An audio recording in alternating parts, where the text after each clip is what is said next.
You're tuned to 93.1 Lifefm. It's great to have your company with us here on The Level on this Friday morning. Now, over the last 3 days, there have been hearings before the Joint Commission on Health and Children. The hearings were divided up into different groups. The first day, we saw members from the medical profession giving their opinions, particularly in the area of obstetrics and psychiatry. On the second day of the hearings, we heard from the legal experts, particularly those with knowledge of the Constitution and the medico-legal areas. And yesterday, the main churches, as well as those from the pro-life and pro-choice groups, made their cases before the hearings. Well, joining us on the line to tell us a little bit more about the proceedings over the last number of days, but particularly yesterday, from Youthdefence, Dr. Eoghan Faoite. Eoghan, you're very welcome to be with us today. Thank you so much. Thanks for that. Now, Eoghan, I suppose first of all, just to give us an insight into how the 3 days went and what was the type of information that we were getting through these hearings. Sure. Well, I think you described it very accurately there, I guess, in terms of the breakdown of the last 3 days. I was just involved in yesterday's hearings as part of kind of interest groups who are kind of representing pro-life groups of the country. But I think on the first day we did hear from medical experts around the field of obstetrics and psychiatry, followed then by the legal people the following day, and then yesterday the main churches and pro-life versus pro-abortion groups were giving their submissions. I think I've been following them quite closely. I think what's come abundantly clear for me from over the last 3 days is kind of three main points. The first one being, I guess from day one and day two, and I guess including day three, it is really quite clear that there is agreement from all sides of the abortion debate that in relation to suicide, that abortion is in no way a treatment for suicidality or for suicidal ideation. And I think that's come across from both the psychiatrists and other doctors who are on both sides of the abortion argument. I think that was abundantly clear, and it was kind of referenced by Jerry Buttimer, who was the chairperson of the committee yesterday, that there seems to be agreement that abortion is not a cure or it's not a solution for somebody who is having suicidal thoughts. I think one of the second thing that was most striking for me, particularly in terms of the medical aspect, was that I think all of the doctors agreed that women are safe in Ireland, and women will receive any medical treatment that they need should pregnancy complicate their life. It was acknowledged by both masters of the Dublin maternity hospitals that they always intervene when a woman's life is in danger, and they couldn't point out a single case where a woman was left to die because of Ireland's abortion laws. So I think that was also good news that we were able to hear that evidence. And I think overall, I guess the third point I would make is that it's clear that there is a lot of division, and I know that we've heard some testimonies from very senior people, both in the legal field and in the medical field. But if you look at the overall 3 days, it is clear that there is division when it comes down to the legal aspects and the medical aspects of this debate. And I would criticise, I guess, kind of the main newspapers who carried stories the following day about the hearings, saying that that doctors favour legislation and that there's over 30 abortions a year performed for life-saving reasons, etc. in Ireland. Because I think if you examine the hearings, that is not the case. That there are some doctors who would disagree with what some of the masters of the maternity hospital said during their hearings. Mm-hmm. And actually you mentioned the papers, and I suppose today I noticed that of all the days the papers carried the least information on the hearings. Yeah, I think that's true. Yeah, I kind of expected that now, to be honest. I think obviously I think my own opinion is that they give certain weight to certain people's testimonies, and obviously the first day they heard from the masters of the maternity hospitals who were consultant obstetricians, etc.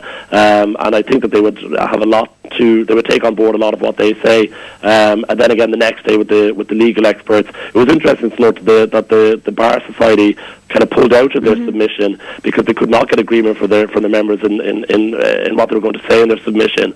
So it was interesting to note that. And then today or yesterday, then when it was kind of the main church leaders and interest groups, kind of the least amount of media attention was given over to that, possibly because maybe the deputies in the hearings did not feel that their submissions would carry as much weight as the previous days. But I think that everything that was said yesterday during those hearings, both from the pro-life groups and the churches, etc., was very important, and there was a lot of important evidence given during the hearings that I was involved with yesterday.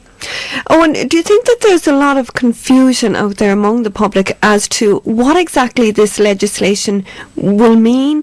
What exactly is going to be changed if this legislation comes into effect? And why is it always referred back to the X case and at times the ABC cases? Yeah, I think there is an awful lot of confusion. And I'm still hearing it even up to today. I was driving into work today, and I was listening to the Ray Darcy show, and even on that show, people were still saying that the government has to legislate for the X case because of a ruling made by the European Court of Human Rights. And I text messaged into that show to say that is completely wrong. And I think that is one of the main reasons we find ourselves in the situation we are in today, because people are believing that the European Court of Human Rights during the ABC court case demanded that Ireland legislate on the basis of the X case, and that is entirely false. In fact, there doesn't exist any automatic right to abortion within the European Convention. What happened in the ABC case that was decided on in 2010 was that Ireland needed to clarify its position on abortion. And that by in no means ways we need to legislate for X.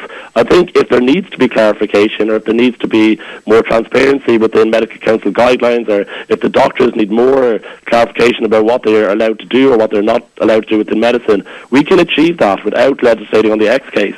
Because if we legislate for the X case, we will allow for the first time in this country the direct and intentional killing of the life of the unborn child, and I think that's wrong. So I think that's the first bit of confusion I think that's out there. The second point of confusion, I believe, is the blurring of this distinction between what constitutes an ethical, legitimate medical intervention that a woman may need to save her life if she is suffering a life-threatening complication of pregnancy versus abortion. And abortion is the direct and intentional taking of the life of an unborn child where that baby is targeted, and that has no role in clinical medicine. When the masters of the maternity hospital spoke yesterday on Tuesday, and then the next day there was front-page headlines saying that we allow 30 life-saving abortions per year in Ireland, I would take issue with those kind of headlines, because if a woman has an interruption of her pregnancy, including a premature induction of labour where a doctor needs to deliver a premature baby in order to save the woman's life, but at the same time do everything that doctor can do to save the baby's life, that is what happens with life-saving treatment. That is what happens in the maternity units of this country.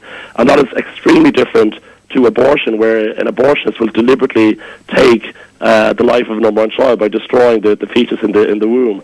So I think that's the second point of confusion, that people do not understand that there is a difference between legitimate medical obstetrical procedures that a woman can get in Ireland today versus abortion, and I think that confusion needs to be clarified. And I think that the third point of confusion is in relation to X case legislation, and we've been hearing from people like Minister Riley and Taoiseach Enda Kenny, etc., that the legislation that they plan to introduce based on X case and including a threat of suicide will be very, very extremely limited and restrictive abortion regime, and I think that is not true. I think that if we legislate for the X case, that allows for abortion right up until the day of birth, right through 9 months of pregnancy, and will ultimately lead to abortion on demand in this country. And I think that that's why that type of legislation needs to be opposed. And I just want to clarify as well that that does not mean that I or any polite person is against legislation, or that we're against clarification or regulation or whatever is needed. If it is shown that we do need a change, either to medical council guidelines to make them more transparent for doctors, and even if we do need to give those guidelines legal footing through legislation, I would support that. But I would only support it if it says that we do everything, a doctor does everything he can do to save the life of a mother in pregnancy, while at the same time doing everything he or she can do to save the life of the baby. And I think if that duty of care to both mother and child is recognised in legislation or in law, I think that would be supported by the whole country. Mm-hmm. And just going back to that whole suicide ideation, that was a point of conflict, I think, as well on the first day, where some medical professionals, I know it was Dr. Patricia Casey, had said she believed that it would open the floodgates, whereas others were opposed to that whole idea. Yeah, that's true. I think Professor Casey's evidence was really quite extraordinary on Tuesday, and she's one of Ireland's kind of leading psychiatrists. She's a professor in the Mater Hospital. She's got years of experience, particularly with regards to abortion and suicidal ideation. And her and a lot of her colleagues cannot identify a single case where abortion would be a treatment for suicidality or for suicidal ideation. I think as the debate went on, we heard other specialists, including Dr. Sean O'Donnell yesterday, who was a consultant psychiatrist and who worked in the UK, where they allow for abortions really for a lot of reasons. But when it was legalised in the jurisdiction he was working in Jersey, he said that it was almost like a tick box scenario where some forms were already rubber stamped by consultants saying a woman was suicidal just so that they could obtain an abortion, and that is not the kind of law, not the kind of society that we need to see in Ireland. And I think a lot of the times then we're criticised for saying that, you know, we're accusing women that they may lie or that they may kind of bend the rules just to kind of suit themselves or etc., or to obtain an abortion kind of under false merit. But we have to remember that it was only in the last kind of 3 months, a news story broke where crisis pregnancy agencies in Ireland, the Irish Family Planning Association, were telling young girls, telling vulnerable women to lie about miscarriages, to lie about their pregnancies in order to obtain abortions. So I don't think I would criticise a vulnerable woman who feels pressured enough that she should either take her own life or that she would need an abortion. I would criticise some ways people deal with that by kind of encouraging them to lie. So I don't think it's a far stretch of the imagination to believe that we may end up in a situation where we may have almost like a tick box scenario, or where women who may not be truly suicidal obtain abortions in Ireland. And it's not to me, it's not even the case of the floodgates, to be honest, that the floodgates will open and we'll suddenly have abortion on demand.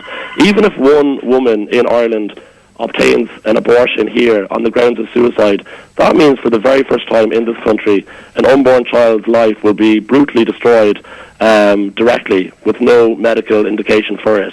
So I think even one child that dies under those circumstances is a tragedy. And Eoghan, there have been claims made in the past, and I was listening to some other radio coverage over the last number of weeks, particularly after the story of Faoite Halappanavar made the papers. Yeah. And there were some claims being made that women who have non-viable pregnancies have to leave Ireland in order to access life-saving abortions. Well, I would take two issues with that. The first issue I take is this whole notion of a non-viable pregnancy. I think pregnancy by its nature follows a very unpredictable course, and I think to call an unborn child in the room non-viable outside of the room is erroneous, because that is not a medical a diagnosis. That is in fact a judgment. I think nobody, if you believe in God, you can say only God, but nobody on earth knows how long a baby with diagnoses such as anencephaly, the trisomies, renal agenesis, and all of these in utero so-called fetal abnormalities, nobody knows how long they will live after birth, even if they do survive to birth. So I think it's wrong to say that a pregnancy or that a baby is non-viable outside of the womb, because there are situations happening all over the world every single week where a baby with one of these conditions can and will survive. I would draw your listeners to maybe look up the YouTube video 99 Balloons, where a baby was conceived with Edwards syndrome, which is trisomy 18, which means he has a problem with his 18th chromosome. And right now in Ireland, people would say that that is a non-viable pregnancy, and a baby with Edwards syndrome will not survive outside of the womb. That's what that term means. But if you look at that video, you will see that this baby was born and lived for 99 days, and he was cherished by his parents for 99 days, and they enjoyed him and he enjoyed them for the little length of time that he did have. So I think that it's wrong to say that these pregnancies are non-viable, when we know that these babies can and do live and survive outside of the womb and can bring joy to their parents and to their families. So I would move away from kind of using that non-medical term. And then the second issue I would take with that kind of language is that, you know, people say women who get the devastating news that their baby is suffering from a chromosomal abnormality and then feel they need to travel to England for abortions for medical reasons. I do not see that as being a medical reason. A woman who carries a baby that has anencephaly or that has a trisomy, etc., that does not necessarily mean that her pregnant, that her life or that her health is going to be threatened by that baby. So they're not necessarily getting an abortion for medical reasons, for their own health or life. They're getting an abortion because their baby is very unfortunately suffering from a chromosomal abnormality. That means its life may be short after birth. And we can access data from the UK as to the women who travelled, why they travelled. There are different categories, I think, available, are there? That's true, yeah, and that's some of the evidence I presented to the Joint Committee yesterday. And the reason I kind of undertook, I guess, this research project, for want of a better word, was I think over the course of this debate, and I know it's a divisive issue, and sometimes it can get very heated, and people have very strong opinions on all sides of the argument. But I think in one thing that really, I guess, kind of got up my back a little bit, as an Irish-trained doctor, was people on the pro-choice side kind of claiming that women were leaving Ireland in their droves to access life-saving treatment in Ireland or in the UK, that they were somehow being denied life-saving medical treatment here because of our laws on abortion. And they would make these claims, I guess, without any sort of evidence or no fact or no figures or anything. So as part of an investigation, I wrote under the Freedom of Information Act to the British Department of Health and asked for the statistics just to see how many women are in fact travelling to the UK to have what so-called life-saving abortions. Now, the British Department of Health keep their statistics very well, and under the UK Abortion Act, they have they categorise the reasons for abortions from A to G, and they're all different reasons, from social reasons, economic reasons, etc. But category F and G of the UK Abortion Act directly relate to where a woman's life is at danger. Category F says abortion took place to save the life of a woman, and category G says abortion took place to prevent grave physical or mental complications to the health of the life of a woman. So they were the two categories most relevant to me. I wrote to the Freedom of Information Officer at the Department of Health in the UK, and he provided me with the statistics. And it turned out that in an 18-year period from 1992 to 2010 inclusive, which was the only period he had access for, that there were 0 abortions carried out on an Irish woman in Britain under grounds F or G. So that means that not a single woman travelled from Ireland to England to have what the pro-choice people call a life-saving abortion.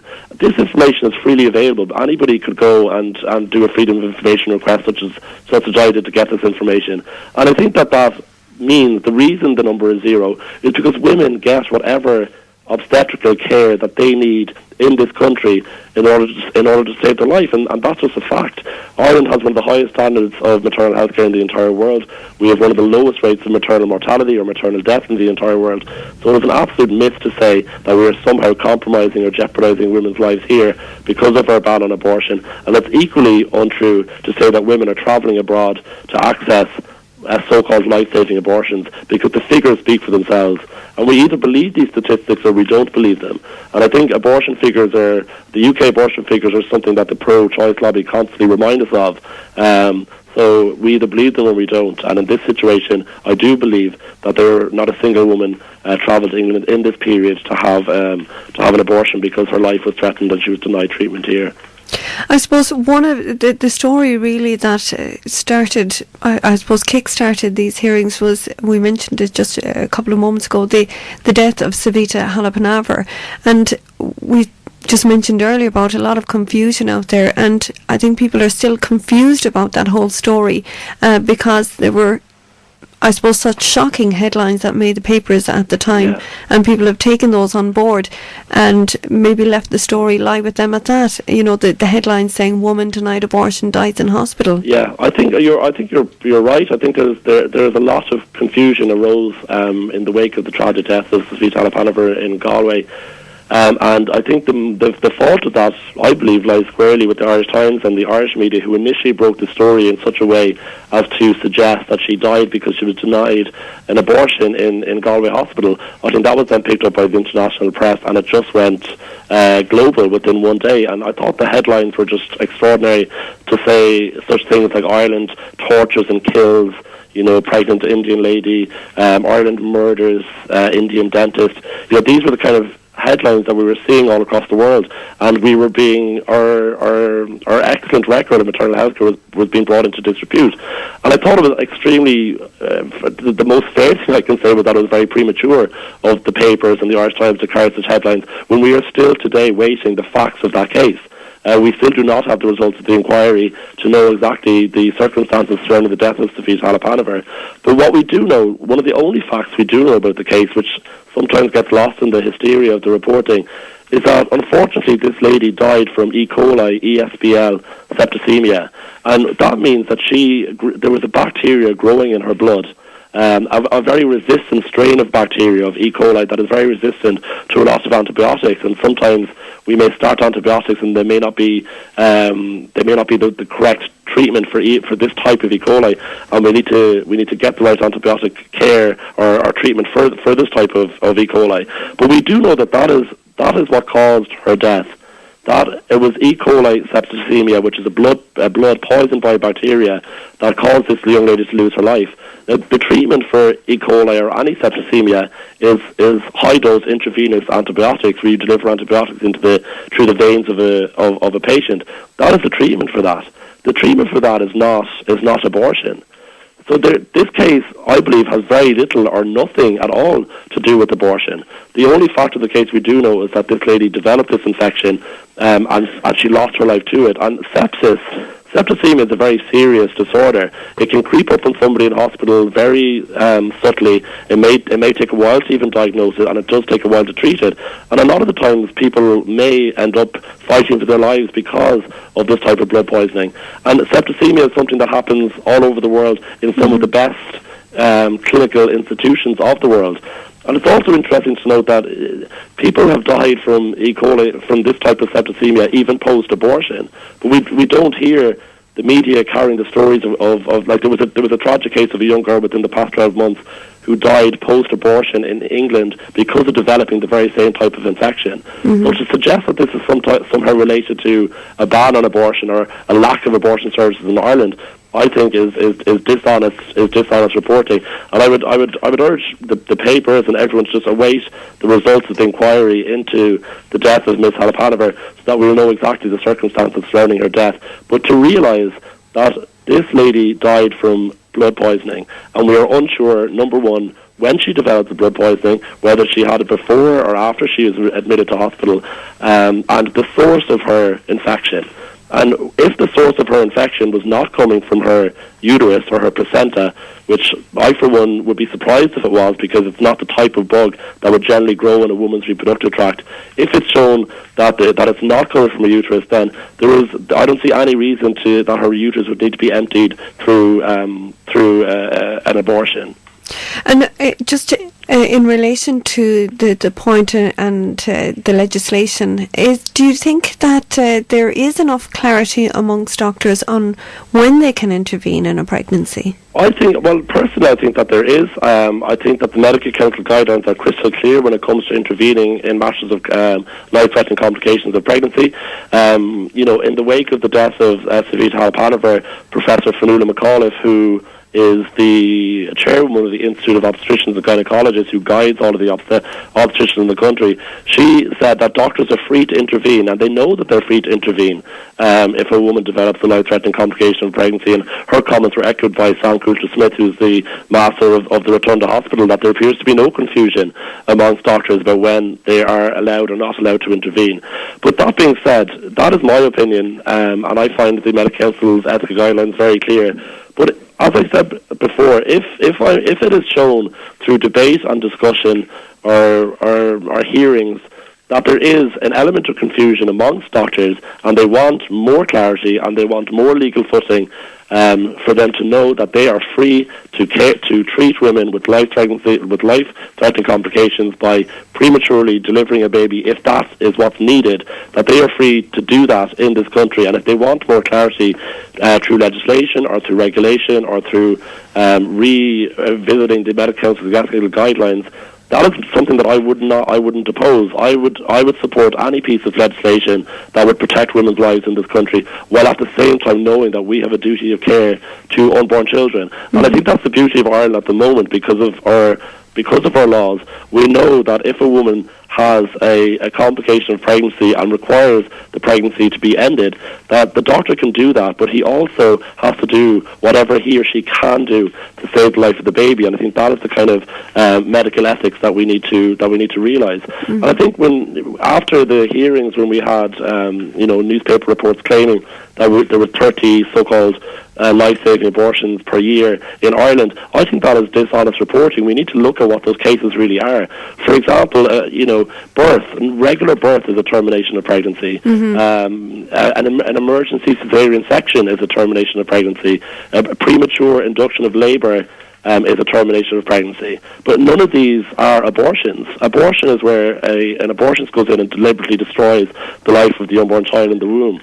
So the people of the country need to realise that the 30 procedures that average that may be carried out in Ireland every year to save women's lives, that does not mean 30 abortions. For example, some of those could be where labour was induced because that was the only treatment a woman needed to save her life, and that baby could have survived.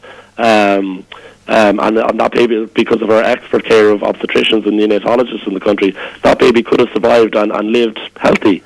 How could that be described as an abortion? So you're saying we need to be careful of that blurring of the distinction between the termination of a pregnancy and the termination of a life. I do. I think we do need to be very careful about that. Termination of pregnancy does not mean termination of life, and I think that is one of the most crucial things we should say. And I think also it's quite ignorant to the women who may have undergone an emergency procedure to save her life.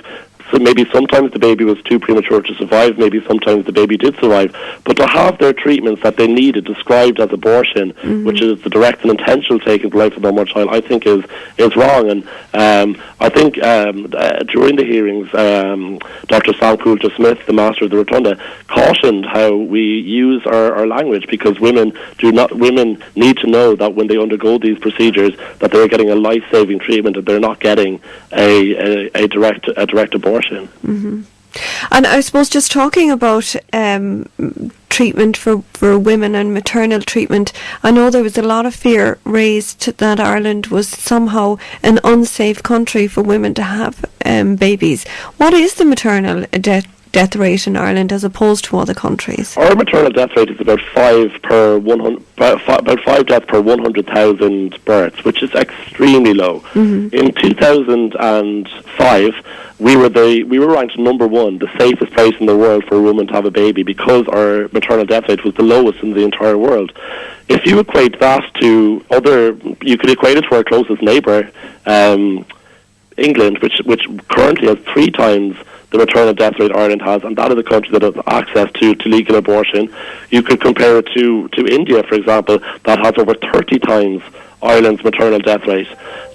So Ireland, our standards of maternal health care are really second to none.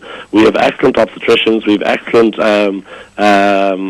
hospitals, we have excellent midwives, and we provide excellent care to mothers. And mothers in this country are safe, and they need to know that they're safe, and they need to know that they will get whatever treatment that they need.